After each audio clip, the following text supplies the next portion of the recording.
기도하겠습니다. 귀한 찬양 감사합니다.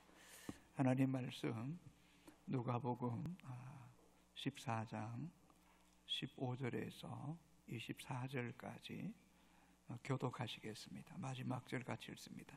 함께 먹는 사람 중에 하나가 이 말을 듣고 이르되 무릇 하나님의 나라에서 떡을 먹는 자는 복되도다 하니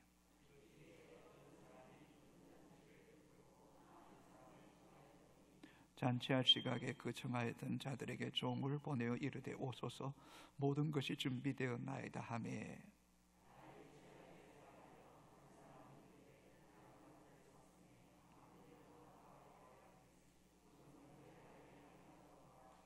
또 한 사람은 이르되 나는 소 5겨리를 샀으며 시험하여 가니 청컨대 나를 양해하도록 하라 하고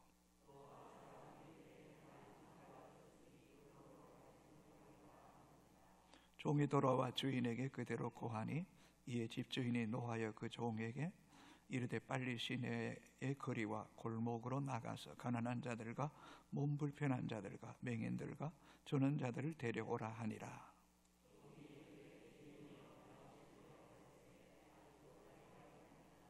주인이 종에게 이르되 길과 사늘다리가로 나가서 사람을 강권하여 데려다가 내 집을 채우라. 그러니 정하였던 그 사람들은 하나도 내 잔치를 맛보지 못하리라 하였다 하시니라. 아멘. 예수님은 하나님의 나라를 큰 잔치집에 비유한 적이 참 많습니다. 열처녀의 비유를 통해서도 하나님의 나라는 혼인 잔치집이라고 말씀하셨습니다. 탕자의 비유에서도 탕자가 돌아왔을 때 아버지는 큰 잔치를 배설했습니다. 또 이런 양의 비유를 통해서 목자가 이런 양을 찾았을 때 어깨에 메고 돌아와서 이웃을 불러서 잔치를 벌였다라고 기록하고 있습니다. 또 복음서에서 예수님을 만난 사람들이 얼마나 기쁘고 감사하고 좋았던지 예수님과 이웃을 불러놓고 잔치를 벌였습니다. 마태라고 하는 레위도 그랬고 오라버니 나사로가 죽었다가 살아나자 마르다도 잔치를 베풀었고 바리새인도 예수를 믿고 큰 잔치를 베풀었습니다. 잔치집은 기쁨이 있습니다. 흥이 있습니다. 행복합니다. 잔치집에는 모든 것이 넉넉합니다. 먹을 것이 풍성합니다. 하나님 나라의 잔치집은 값도 없습니다. 은혜로 선물로 구원받고 하나님의 나라를 누리게 될 겁니다. 하나님의 나라는 염려 근심도 없게 될 것입니다. 성경 맨 마지막에 나오는 요한계시록은 하나님의 나라의 어린 양의 혼인 잔치로 이 절정 클라이막스를 이룰 것이라고 우리에게 말씀하고 있습니다. 계시록 19장 9절 10절 같이 읽습니다. 천사가 내게 말하기를 기록하라. 어린 양의 혼인잔치에 청함을 받은 자들은 복이 있도다 하고 또 내게 말하되 이것은 하나님의 참되신 말씀이라 하기로 내가 그 발 앞에 엎드려 경배하려 하노니. 사도 요한이 이 말씀을 듣고 얼마나 좋았던지 주님의 보좌 앞에서 엎드려 경배했다라고 말씀하고 있습니다. 이 땅의 혼인잔치도 얼마나 즐겁습니까? 얼마나 행복합니까? 그렇다면 하나님 나라의 혼인잔치는 얼마나 좋을까요? 상상만 해도 여러분 행복하지 않습니까? 나도 다시 한번 결혼해 봤으면 좋겠다 이런 분이 있습니까? 예수 잘 믿으세요. 하나님의 나라에서 혼인잔치에 참여하는 복이 있게 되기를 소망합니다. 오늘 본문에도 어떤 사람이 큰 잔치를 배설하고 손님을 청한 내용입니다. 16절 같이 읽습니다. 이르시되 어떤 사람이 큰 잔치를 베풀고 많은 사람을 청하였더니. 아마 이 세상에 이런 잔치가 없을 거예요. 하나님의 나라에서 큰 잔치를 베풀었고 많은 사람을 청하였다고 합니다. 마태복음 22장 2절은 이렇게 기록합니다. 같이 읽습니다. 천국은 마치 자기 아들을 위하여 혼인잔치를 베푼 어떤 임금과 같으니. 큰 잔치는 하나님이 임금 대신 하나님이 베푼 잔치고, 그 천국 잔치는 혼인잔치집과 같고, 그 혼인잔치집에는 예수 그리스도를 영접한 하나님의 자녀들이 들어갈 곳이라는 겁니다. 우리 자녀들을 위해서 하나님께서 마태복음 25장에는 온 우주 만물을 창조하는 동시에 하나님의 왕국도 동시에 준비하고 계셨다고 말씀합니다. 한글 킹제임스 번역입니다. 마태복음 25장 34절 읽습니다. 왕이 그의 오른편에 있는 사람들에게 말하기를, 오라, 내 아버지의 복을 받은 자들이여, 세상의 기초가 놓인 이래로 너희를 위하여 준비한 이 그 왕국을 이어받아라. 여러분, 이 가을 산야, 또 가을의 아름다운 단풍과 산행을 해보면 어떻게 그렇게 아름다운지, 정말 그 자연의 그 아름다움, 오색 단풍, 정말 가을의 어떤 정취, 어떤 사과밭이나 이런 가온 들어가면 물씬 풍기는 그런 향기가 있잖아요. 그 향기. 그럴 때 정말 참 아름다워라. 주 하나님 지으신 모든 세계, 정말 주님의 높고 위대하심을 찬양한다고 하는데, 아니 땅에 기초를 세울 때부터 하나님께서 그 왕국을 준비하셨던 그 하나님의 나라, 계시록 21장 22장에 청옥, 보고, 홍보석, 녹보석, 그저 12가지 달마다 실과가 맺히고 수정 같은 맑은 강이 흐르고 눈물이 없고 곡하는 것이 없고 이별이 없고 사망이 없는 그 나라에 들어가는 동시에 우리는 입을 쫙 벌려서 와, 감탄하는 거예요. 감탄. 그 잔치에 우리를 청하고 계신다는 겁니다. 얼마나 감사해요. 정말 찬송가가 영화롭고 아름다운 그 나라, 가장 고귀하고 존귀하고 영원토록 누리는 그 나라, 그것에 청함을 받은 자들이라는 겁니다. 자, 16절 다시 한번 읽습니다. 어떤 사람이 큰 잔치를 베풀고 많은 사람을 청하였더니, 하나님은 천국에서 어마어마한 큰 잔치를 베리고 모든 사람을 청하여 그 나라의 주인공이 되기를 원하신다는 것입니다.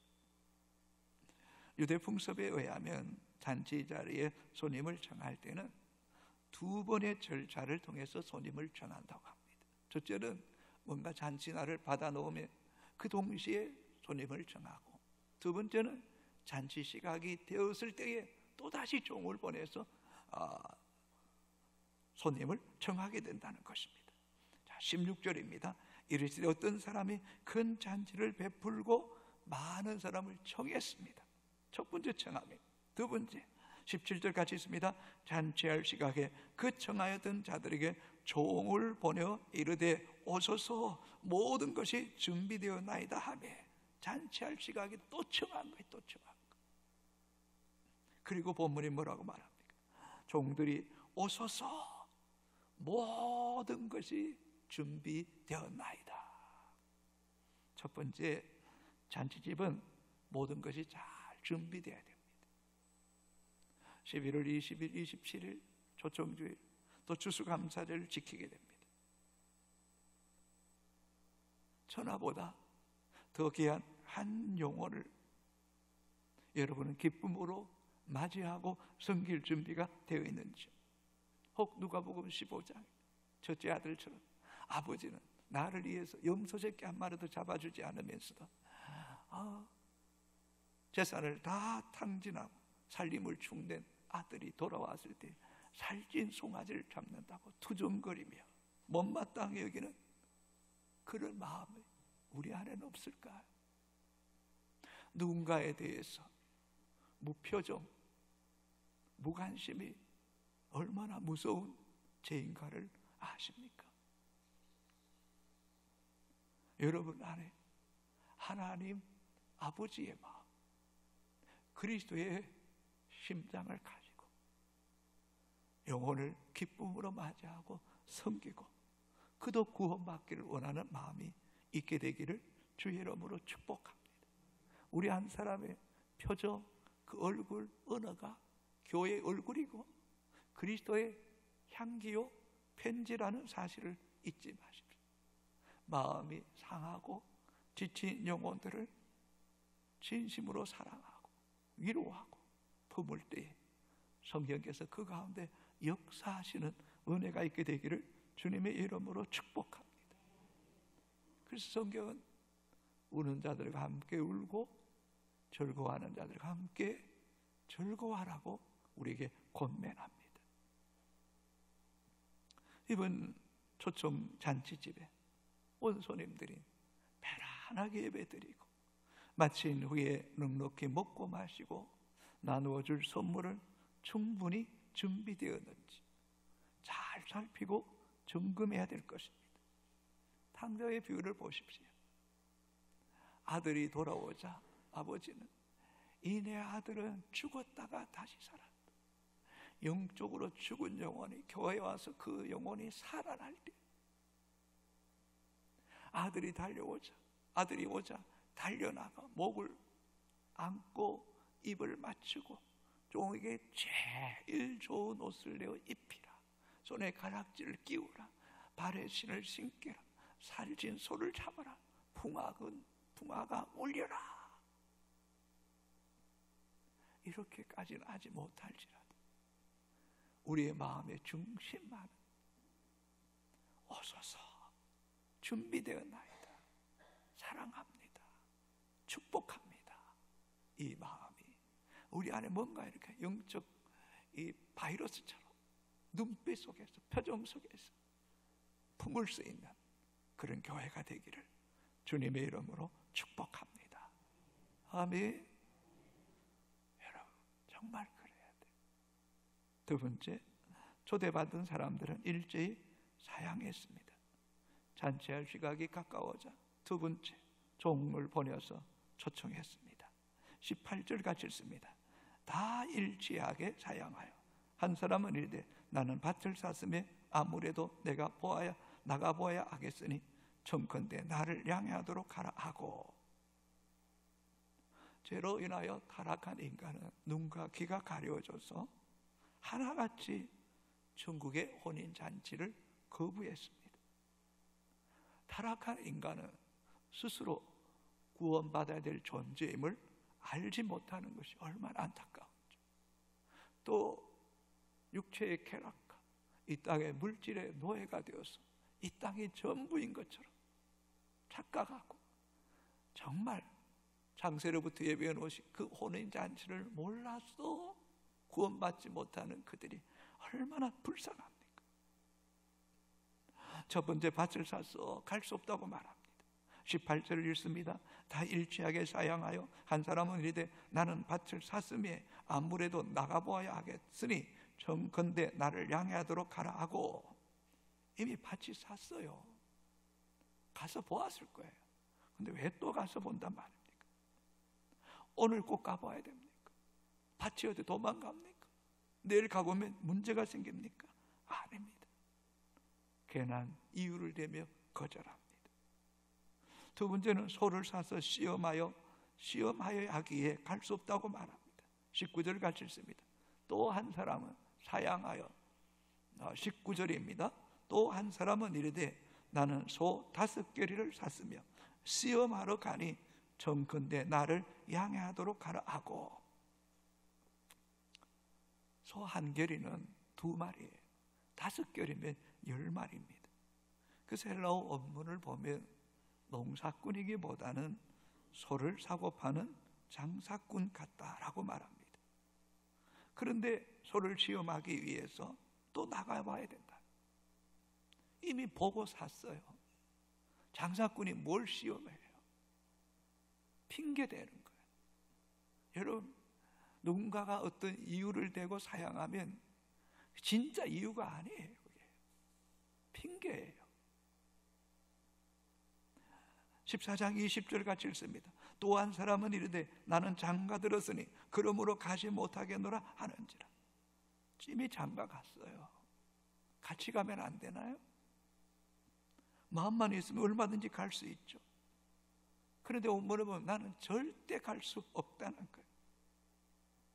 애써 핑계를 대고 초청을 거절한다는 거예요. 예, 자유의지를 가진 인간이 거절할 수 있습니다.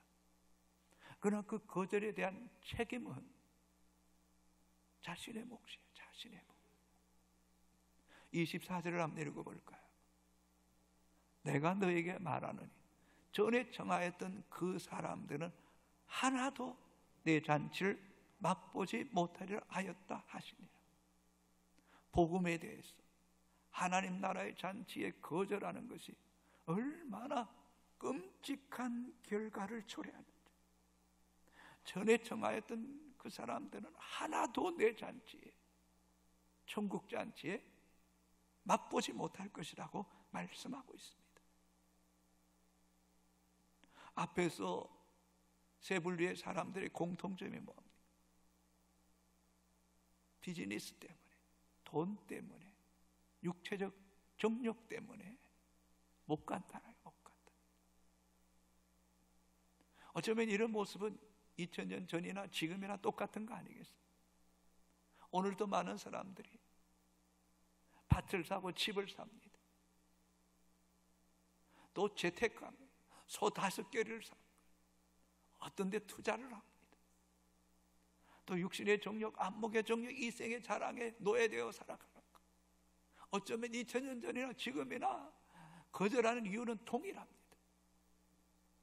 그러나 요한일서 2장 16절을 보게 되면 육신의 정욕, 안목의 정욕, 이생의 자랑은 하나님께로부터 난 것 아니라는 것, 세상으로부터 온 것이라는 것. 예, 재테크도 필요합니다. 땅을 사는 것도 필요합니다. 가정을 이루는 것도 중요합니다. 그러나 그것들을 선을 넘었을 때, 도를 넘었을 때 어쩌면 하나님보다, 하나님 나라보다 이런 것들을 더 중요하게 여기는 그 배후에는 사단의 역사가 있다는 것.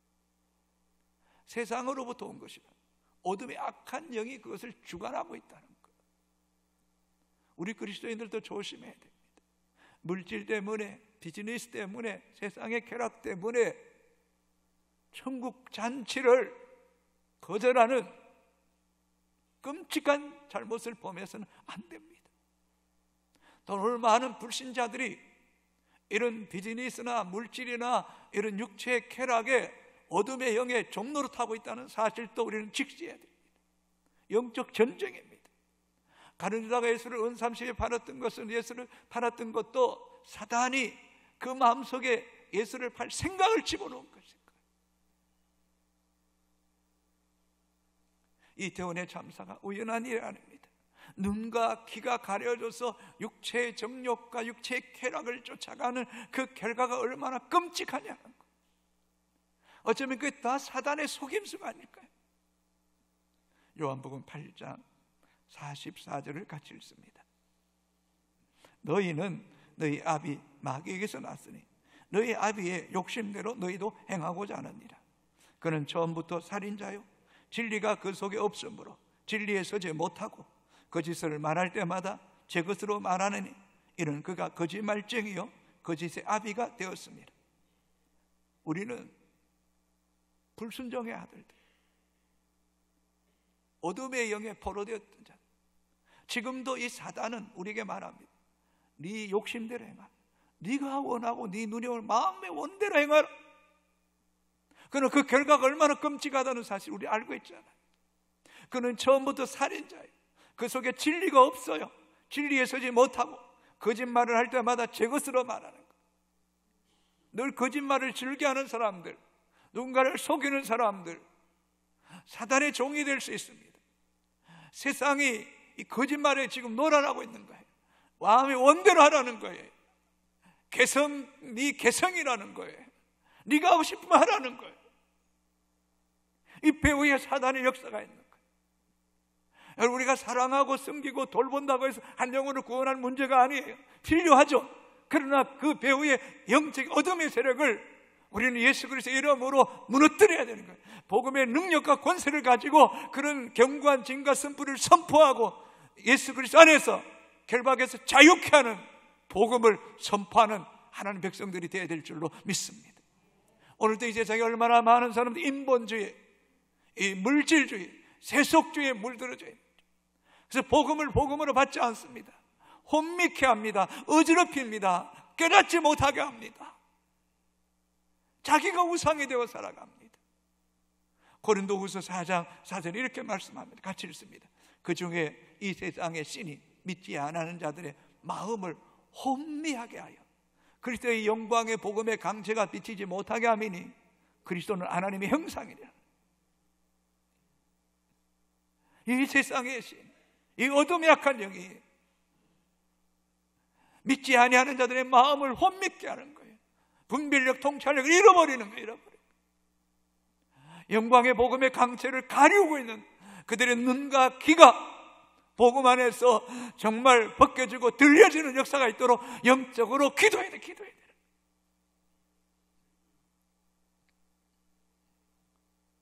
영혼을 구원하는 일, 우리의 믿음을 지키는 일, 하나같이 영적 전쟁입니다. 성도 여러분, 지금은 마지막 때입니다. 세상 갈수록 악해져 갑니다. 더 어둠의 영이 강하게 장악할 겁니다. 사람들의 마음은 더 완악하고 강팍하고 복음 듣기를 더 싫어할 것입니다. 이러한 때에 우리는 깨어 있어야 됩니다. 가족을 구원하는 일도 뒤로 미루면 갈수록 더 어려울 겁니다. 지금이 구원받을 때입니다. 지금이 은혜의 때입니다. 미루지 마십시오. 더 사랑하십시오. 더 기도하십시오. 강건하여 하나님 혼인잔치에 참여하도록 예수 믿게 하는 하나님 백성들이 되시기를 주의 이름으로 축복합니다. 축복합니다. 이런 안타까움이 우리 안에 있어요. 애절함이 있어야 돼요. 세 번째, 강건하여 내 집을 채우라고 말씀합니다. 주인은 초대했던 사람들이 일제히 사양했음에도 불구하고 포기하지 않습니다. 여러분, 천국의 혼인잔치는 절대로 취소되지 않습니다. 하나님이 하시는 모든 시종은 반드시 이루시기 때문입니다. 저희는 종들에게 분노하며 빨리 시내와 거리와 골목으로 나아가서 내 집을 채우라고 말씀합니다. 21절 같이 읽습니다. 종이 돌아와 주인에게 그대로 고하니 이에 집주인이 노하여 그 종에게 이르되 빨리 시내의 거리와 골목으로 나가서 가난한 자들과 몸 불편한 자들과 맹인들과 저는 자들을 데려오라 하니라. 시내 거리, 넓은 길을 말합니다. 어쩌면 아래하고 부유한 사람들이 있는 길, 또 골목, 좁은 길, 가난한 자들, 또 빈민한 자들 거리를 가리킵니다. 구별할 것 없이 시내거리나 골목으로 나가서 특별히 가난한 자들, 몸 불편한 자들, 맹인, 저는 자들을 데려오라고 명하십니다. 하나님은 부유한 자나 가난한 자 차별하지 않습니다. 하나님은 건강한 자나 병든 자 차별하지 않습니다. 죄로 타락한 우리 인간은 보는 순간 선입견을 가지고 판단합니다. 차별합니다. 때로는 거부합니다. 그래서 이 말씀을 준비하면서 뭔가 한데 툭 얻어맞는 것 같은 깨달음이 있었습니다. 여러분, 여러분의 관점으로 하나님 나라 바라보시면 안 됩니다. 여러분의 관점으로 사람 바라보시면 안 됩니다. 하나님의 눈에는 부유한 자나 가난한 자나 똑같습니다. 하나님의 눈에는 건강한 자나 병든 자나 동일합니다. 하나님의 눈에는 똑똑한 사람이나 어리석은 사람이나 다 동일합니다. 도토리 기재기에 불과합니다. 아니요, 하나님은 오히려 가난한 자, 심정이 가난하고 인생이 힘들어 하나님의 얼굴을 구하고 천국을 소망하는 그들을 더 사랑하십니다. 하나님의 나라에 부자가 무슨 필요 있나요? 하나님의 나라에 지식이 뭘 필요 있나요? 하나님 나라에 가면 모두가 건강해지는데 그 건강이 무슨 의미가 있나요? 아무 의미 없습니다. 사랑하는 성도 여러분, 영혼들을 바라볼 때마다 육적인 안목으로 바라보지 말고 하나님의 마음, 하나님의 눈을 가지고 영혼을 바라보는 그런 효성의 가족들이 되기를 주의 이름으로 축복합니다. 우리의 목적지는 이 세상 교회가 아닙니다. 하나님의 나라입니다. 천국에 들어가는 일인 줄로 믿습니다. 하나님 나라에 갔을 때 누가 기뻐하고 누가 감격하고 누가 춤출까요? 가난한 자들이, 몸이 불편한 자들이, 맹인들이, 저는 자들이 기뻐 뛰면서 더 감격하고 더 기뻐할 거 아니겠어요?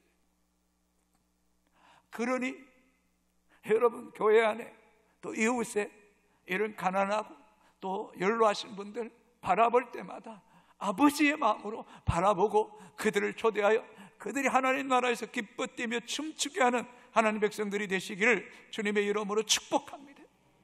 누가복음 16장에 부자와 나사로의 비유를 보십시오. 부자는 자색 옷을 입고 날마다 호로히 잔치 벌일 때에 그 나사로는 부자의 상에 떨어지는 부스러기를 먹는 개들이 그 헌대를 핥을 만큼 초라하게 그저 불쌍하게 그저 없습니다. 그러나 두 사람 다 죽었습니다. 부자는 음부에서, 나사로는 아브라함의 품에 하나님 나라에 있는 것을 보고, 부자가 손가락 끝에 물 한 모금만 적셔서 내 혀를 서늘하게 해달라고 말씀하고 있지 않습니까? 이 땅의 삶이 하나님 나라에도 연속석상에 있는 거 아닙니다. 복음 안에서는 모든 것이 바뀌는 겁니다.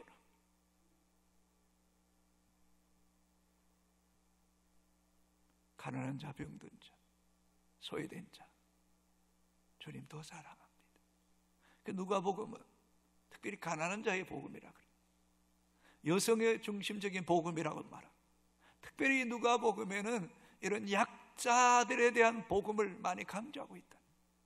마태복음에도 이렇게 기록되어 있습니다. 마태복음 11장 5절 같이 읽습니다. 맹인이 보며 못 걷는 사람이 걸으며 나병 자께 끄ram을 받으며 못 듣는 자가 들으며 죽은 자가 살아나며 가난한 자에게 복음이 전파된다 하라. 여러분, 가난한 자가 되기를 바랍니다. 심령이 가난한 자가 되십시오. 의에 줄이십시오.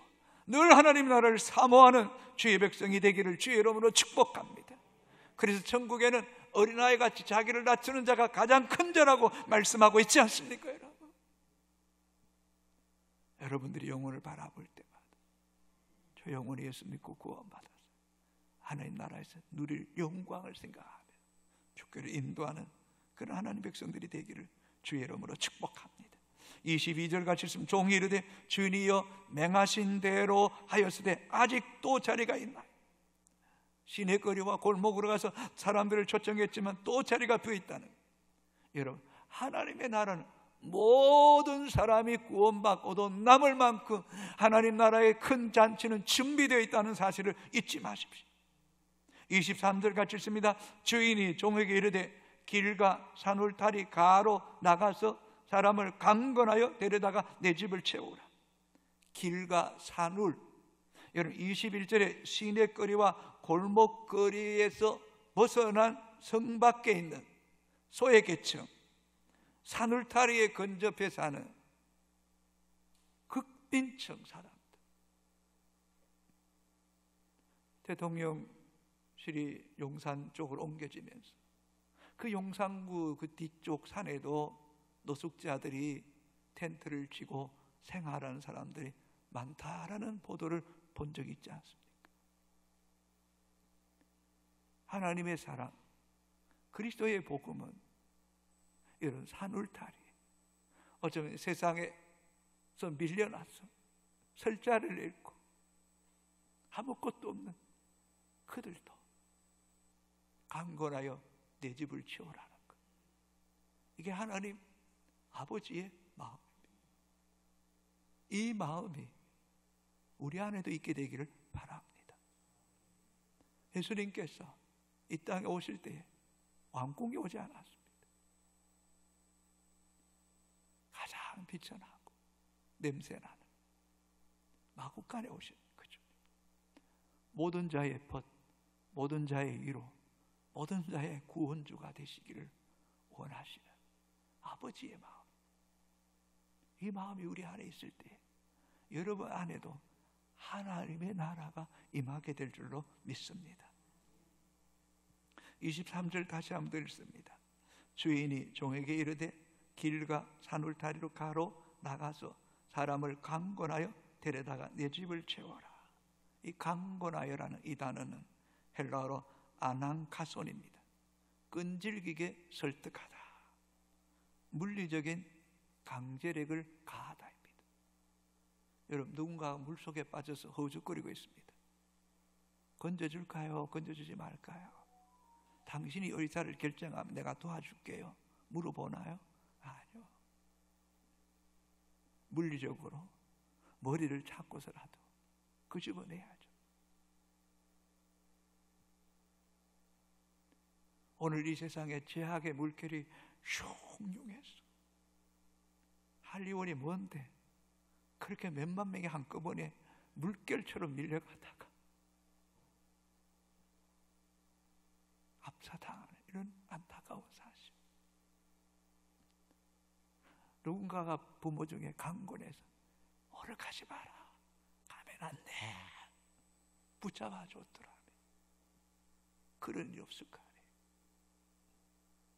소방관들이, 경찰관들이 그 수많은 사람이 그 깔려져 있을 때 물어봤었겠어요? 억지로 물리적인 힘으로 한 경찰관이 거리에서 외치는 그 절규, 그 애원, 그게 강권 아니겠어요?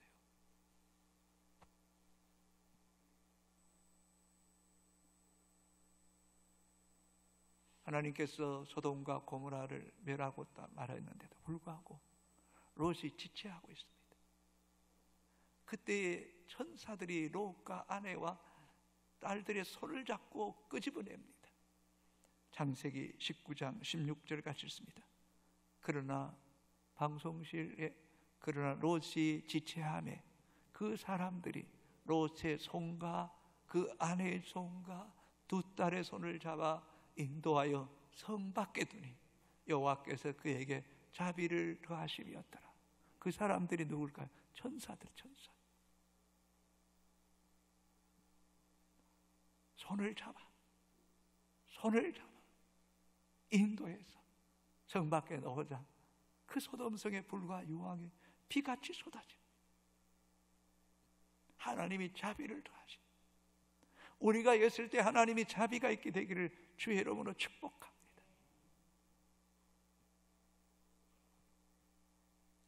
지금은 마지막 때입니다.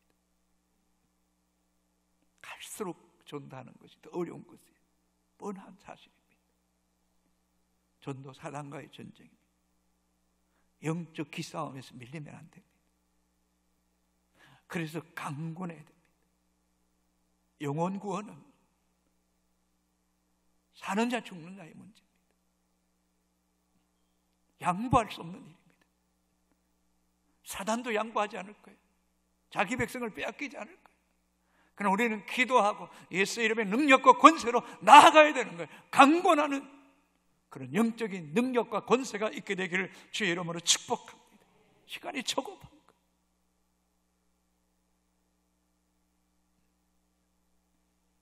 오늘 본문 15절을 같이 읽습니다. 함께 먹는 사람 중에 하나가 이 말을 듣고 이르되 무릇 하나님의 나라에서 떡을 먹는 자는 복되도다. 아멘입니까? 무릇 하나님의 나라에서 떡을 먹는 자는 복이 있습니다. 복이 있습니다. 그 혼인잔치에 참여하는 주인공이 되기를 주의 이름으로 축복합니다. 여러분 통해 여러분의 가족과 이웃들이 죽어가는 영혼들이 하늘나라의 떡을 먹는 잔치에 참여케 하는 도구가 되기를 주의 이름으로 축복합니다. 이사야 35장에 그때 떨리는 손을 붙잡아주고 무릎을 강하게 해주고 소경이 보게 되고 기머리가 듣게 되고 벙어리가 노래하게 되고 인생의 수고와 고통과 슬픔과 탄식이 다 드러나고 영영한 희락과 기쁨과 즐거움이 얻으며 그 주와 함께 그 영원한 잔치에 참여하며 우리 주님 얼굴 배우며 영생복락 누리는 하나님 백성들이 되시기를 주님의 이름으로 축복합니다. 축복합니다. 여러분,